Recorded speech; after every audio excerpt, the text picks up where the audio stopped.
नारायण। संतों ने मनुष्य को जागृत संदेश दिया है। पशु को जगाना नहीं पड़ता, मनुष्य को जगाना पड़ता है। संतों का निर्णय है, मोह निशा जग सोवन हारा।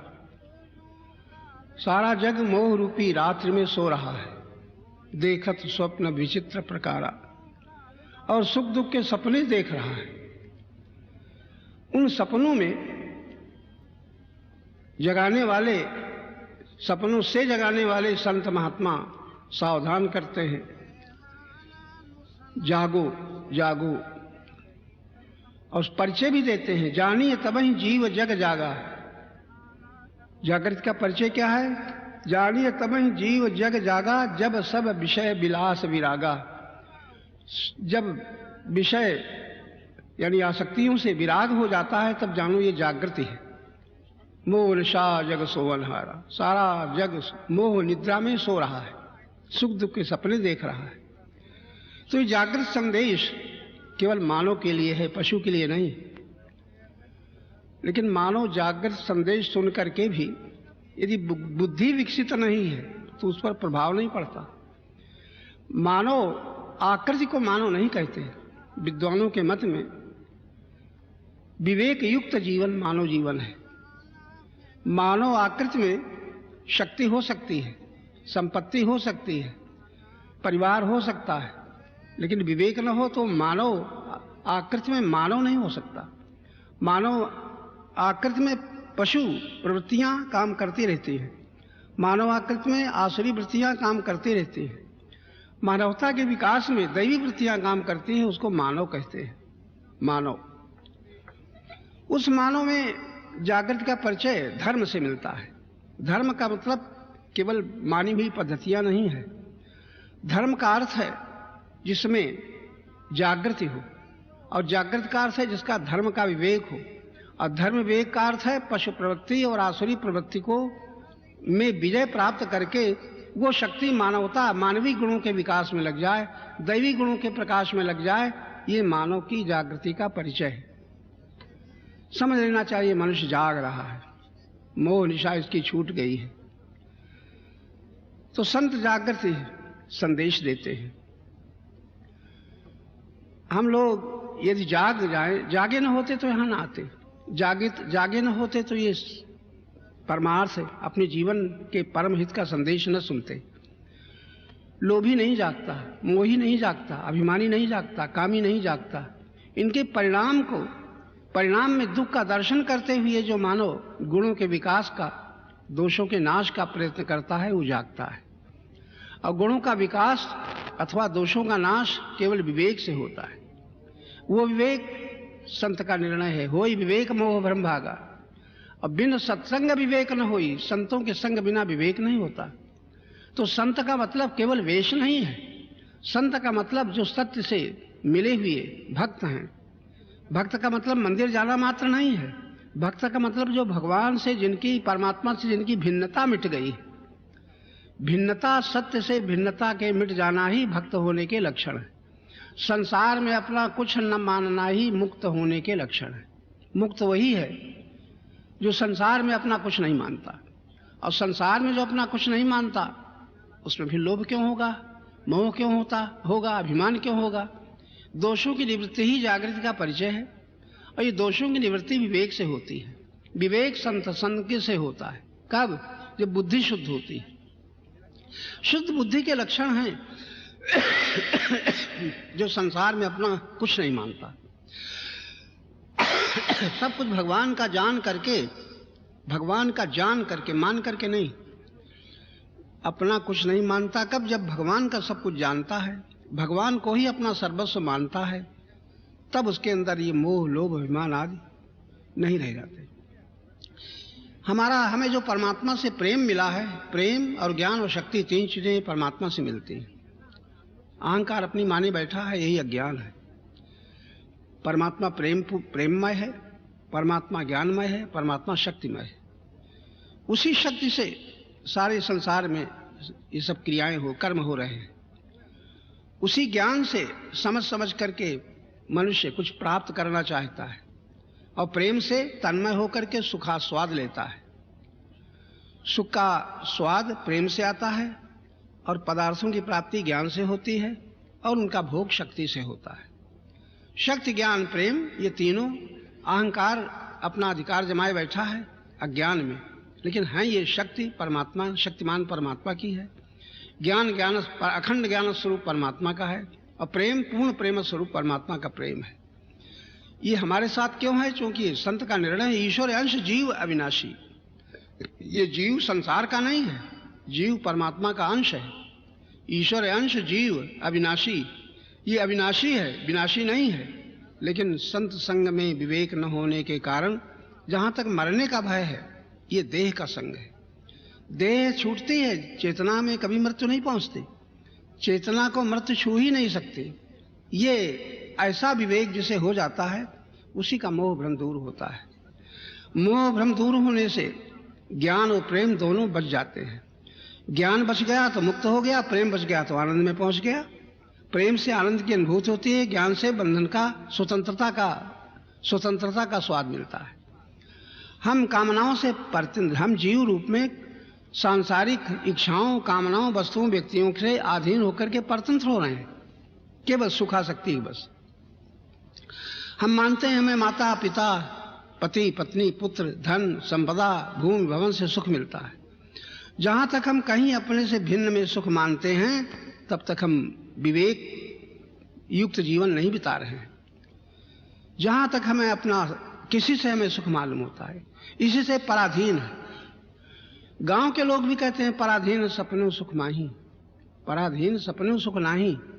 लेकिन ये नहीं सोच पाते सबकी पराधीन बनाया किससे? परमात्मा ऐसा कठोर नहीं है, निर्दयी नहीं है जो हमें पराधीन बना दिया है। जीव परमात्मा से विमुख हो करके, परमात्मा की शक्ति और ज्ञान प्रेम को अपना मान करके अहंकार से भोगी बना हुआ है। वो जब वस्तु में सुख मानता है तो लोभी बन जाता है, जब व्यक्तियों में सुख मानता है तो मोही बन जाता है, अधिकार में सुख मानता है तो अभिमानी बन जाता है। देखो दोष कहां से बन गए? अपना मानने के कारण बन गए। अपना क्यों मानता है जीव? क्योंकि जानता नहीं कि ये सब अखंड अनंत शक्तिमान अखंड ज्ञान स्वरूप परम प्रेम स्वरूप परमात्मा से मिला है। ये नहीं जानता। ये जानना संतों के संग से होता है। संतों के संग में पहुंच करके भी यदि बुद्धि विकसित नहीं होती, बुद्धि मोह रूपी कीचड़ से सनी होती है, तो साधारण मनुष्य की कौन कहे? आपने कथाएं सुनी होगी, परम ज्ञान स्वरूप परमात्मा कृष्ण और महाधनुर्धारी वीर आत्मा अर्जुन, उनकी बुद्धि जब मोह से सनी थी तब भी उनको सत्य का पता न था, अपने कर्तव्य का पता न था। भगवान से ये तो कह देते हैं होश आने पर, शिष्यस्तेहं शाधिमांग त्वांग प्रपन्नम, मैं आपका शिष्य हूं, मुझे उपदेश दीजिए। और फिर थोड़ी देर बाद कहते हैं मैं युद्ध नहीं करूंगा। अब ये शरण हुई। जो अहंकार शरणागत हो जाता है वो फिर अपनी इच्छा की पक्ष क्यों लेगा? लेकिन अर्जुन पक्ष ले रहे हैं। तब भगवान अर्जुन को थोड़ा हंस करके कहते हैं तुम पंडितों की से तो बातें करते हो, मैं त्रिलोक के राज्य के लिए भी बंधु बांधवों को मार करके युद्ध नहीं सुख चाहता, और ये जो कहते तो ये हो। अब मोह तुम्हें किसका है? मार करके तुम किसी को मारोगे, किसी को मारोगे, यही भ्रम है। प्रत्येक जीव मृत्यु के पथ में चल रहा है, प्रत्येक जीव के साथ संबंध होता है, ये संयोग है। और मृत्यु में संबंध का भी योग होता है। मृत्यु किसकी होती है? मृत्यु का मतलब अभाव नहीं है। मृत्यु में अभाव नहीं हो जाता, खाली शरीर बदल जाता है। तो भगवान अर्जुन से कहते हैं हंस करके कि तुम पंडितों की से तो बातें करते हो, जैसे बड़ा विराग है, बड़े त्यागी हो, बड़े परोपकारी हो, और तुम्हारा ये मोह क्या बता रहा था? मोह बता रहा है तुम्हें विवेक नहीं है। जो अपना नहीं उसे अपना मानते हो, और जो तुम अपना है उसे जानते नहीं हो। मानने और जानने में यही अंतर है। ज्ञान के प्रकाश में बुद्धि द्वारा जाना जाता है, अज्ञान में मन के द्वारा सुन सुन करके माना जाता है। बाल्यकाल से जो बालक ने सुना, माता पिता ने बताया बेटा ये तुम्हारा घर है, ये तुम्हारे माता पिता हैं, ये तुम्हारे बंधु हैं, ये तुम्हारे पड़ोस में शत्रु हैं, जो सुना वही मान लिया। बालक के पास बुद्धि तो होती नहीं, सुनता है मान लेता है। लेकिन बुद्धि के विकास होने पर मानने की ऐसी आदत पड़ जाती है कि बड़ी से बड़ी आयु होने पर वो मानना समाप्त नहीं होता। और जब तक मानना समाप्त नहीं होता तब तक मोह, लोभ, अभिमान, कामना का भी अंत नहीं होता। और जब तक इन दोषों का अंत नहीं होता तब तक कितना ही कुछ जीव करे, पूजा करे, पाठ करे, भगवान के दर्शन करे, तीर्थ यात्रा करे, लेकिन मोह, लोभ, अभिमान आदि दोषों का अंत नहीं होता। दोषों का अंत कैसे होता है? जब विवेक होता है। विवेक से ही मोह भ्रम का अंत होता है। मन में भ्रम है और बुद्धि में अविवेक है। तो मोह और भ्रम का अंत होने पर फिर प्रेम बच जाता है। वो प्रेम राग के बजाय अनुराग हो जाता है। अपने से भिन्न को चाहना राग है, और जिससे हमें प्रेम मिला है उसकी तरफ प्रेम को मोड़ देना अनुराग है।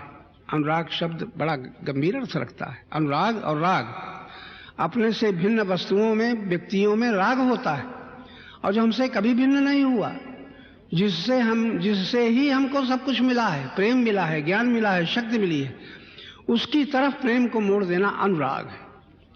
और अनुराग होने पर उसकी आज्ञानुसार करना, ज्ञान के अनुसार आज्ञानुसार करना, ये मुक्ति का पथ है।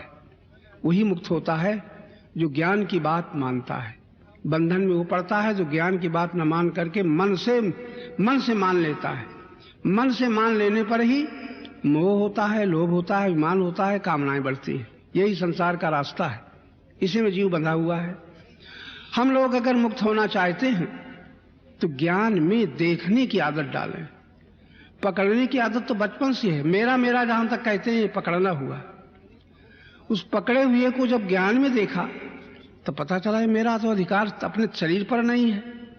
जब अपने तन पर अधिकार नहीं है तो दूसरे शरीरों पर हमारा अधिकार होगा, और जब दूसरों शरीर पर अधिकार न होगा और फिर अधिकार मानेंगे तो अहंकार तो पुष्ट होता रहेगा। इसीलिए अहंकारम बलम दर्पम कामं क्रोधं परिग्रहम विमुच्य निर्ममा शांतो। जो ज्ञान में देखते हैं वो काम, क्रोध, लोभ, मोह, अभिमान आदि से मुक्त होकर के शांत हो जाते हैं। पहले शांत होते हैं। शांत होने पर बुद्धि के द्वारा अखंड ब्रह्म तत्व का, व्यापक तत्व का ज्ञान होता है। तभी गीता में भगवान कहते हैं ब्रह्मभूता प्रसन्नात्मा। उसकी प्रसन्नता दूसरे पर निर्भर नहीं होती, अपने आप में आनंदित रहता है। ब्रह्मभूता प्रसन्नात्मा न शोचति न कांक्षति। न वो गए हुए का शोक करता है और नहीं मिला है उसकी न कांक्षा करता है। ये है ज्ञान का परिचय। जो शोक करता है वो ज्ञान में नहीं है। ये मिल जाए ऐसी कांक्षा करता है वो भी ज्ञान में नहीं देखता। ज्ञान में देखता तो जो मिला है वही छूट जाएगा, और मिलेगा तो क्या रह जाएगा। लेकिन संसार के लाखों प्राणी कुछ पाना चाहते हैं, और जब मिलता है तो उसे बचाना चाहते हैं। ज्ञान एक तरफ, गीता रामायण के पाठ एक तरफ, लेकिन जब तक कुछ पाने की कामना है सुख के लिए और मिले हुए को बचाने की कामना है, तब तक ज्ञान में देखना नहीं आया, पकड़ना आ गया। मेरा है वो बना रहे, और जो मेरा नहीं है दूसरे के पास है वो मेरा हो जाए। ये तृष्णा, ये राग, ये अभिमान जीव को बांधे हुए है। होय विवेक मोह भ्रम भागा। बुद्धि में मोह है, देख नहीं पाती। मन में भ्रम है, जो अपना नहीं उसे अपना मानता चला जाता है। ये मोह और भ्रम विवेक से दूर होता है। तभी बिना सत्संग के विवेक नहीं होता। सत्संग का मतलब है संतों के संग में सत असत का निर्णय। ये सत है, ये सत है, ऐसा जो निर्णय कर लेता है वो मोह भ्रम से मुक्त हो जाता है। तो हम लोग अगर विचार न करेंगे तो सुनते रहेंगे, और सुनते हुए अगर बुद्धि से न समझेंगे तो समझ में नहीं आएगा, ज्ञान में दर्शन नहीं होगा। सुनना अच्छा लगता है, तीर्थ जाते हैं, मंदिर जाते हैं, देखते हैं, दर्शन करते हैं, कुल उदारता पूर्वक फल फूल भी चढ़ाते हैं, संतों महात्माओं से मिलते हैं। लेकिन बुद्धि अगर शुद्ध नहीं है तो संतों महात्माओं के संग से जो विवेक होना चाहिए, और जिस विवेक का परिणाम है होय विवेक मोह भ्रम भागा, बुद्धि का मोह दूर हो जाए, मन में भ्रम न रह जाए, तब अनुराग, तब प्रेम उसके प्रति होता है जिससे हमको मिला है। प्रेम परमात्मा से मिला है, लेकिन हम अपना माने बैठे, तो उसके प्रति हमारा प्रेम लौट जाता है जिससे हमें सब कुछ मिला है। इसको अनुराग कहते हैं। इस अनुराग से फिर भक्ति मिलती है। मिले न रघुपति बिन अनुरागा, किए कोटि जप जाग विरागा। संत का भी निर्णय है। हम लोग रागी तो हैं लेकिन अनुरागी नहीं है, क्योंकि हम प्रेमी बने हुए हैं। अहंकार हमारा प्रेमी बना है। ज्ञानी बना है, कुछ छोड़ दिया तो त्यागी बना है, कुछ सह लिया तपस्वी बना है। जहां तक अहंकार बनता है तहां तक ये बना हुआ अहंकार भोक्ता होता है। इस भोग से मुक्ति कम मिलती है जब दुख की कृपा होती है। सुख में तो बनता चला जाता है लेकिन दुख से बचता है। और काले कर्म ईश्वर ने मिथ्या दोष लगाए, संत भी सावधान करते हैं कि अज्ञानी आदमी कभी समय को, कभी कर्म को, कभी ईश्वर को दोष देता है। हमारी भाग्य में ही बता था, भगवान ने ही कहा कि ऐसा किया वैसा किया, लेकिन ये भूल गया कि अपने कर्मों के परिणाम हम भोग रहे हैं। अज्ञान में हमने कर्म किए हैं और अज्ञान में कर्म करते हुए अज्ञान में हमने अपने को मान लिया है। अपने को मान लिया है, ज्ञान न होने के कारण मान लिया है।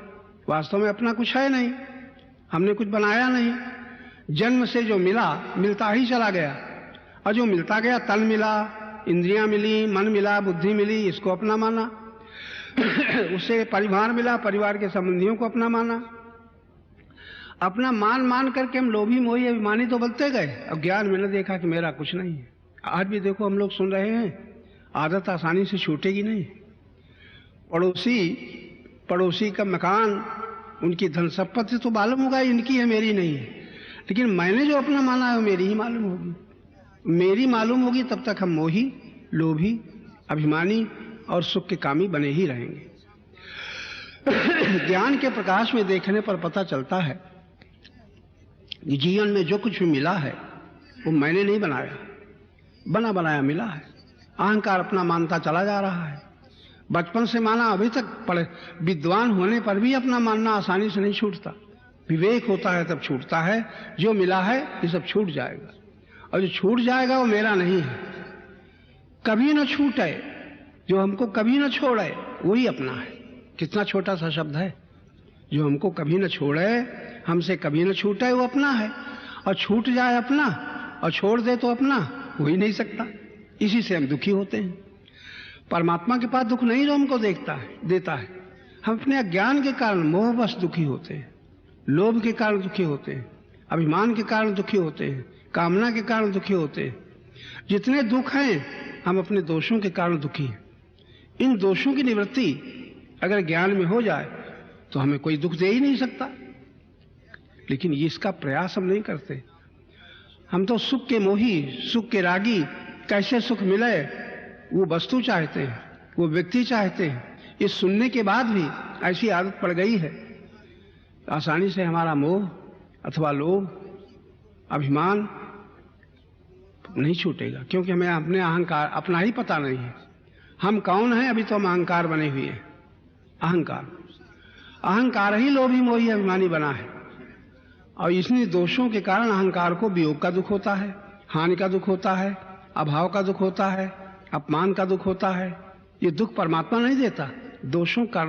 अगर इतनी ही बात याद रह जाए कि हम दुखी हैं अपने दोषों के कारण, तो बड़ा काम बन जाए। दूसरे को दोषी तो न ठहराएं। दूसरे को दोषी ठहराने पर और दोष बनते चले जाते हैं।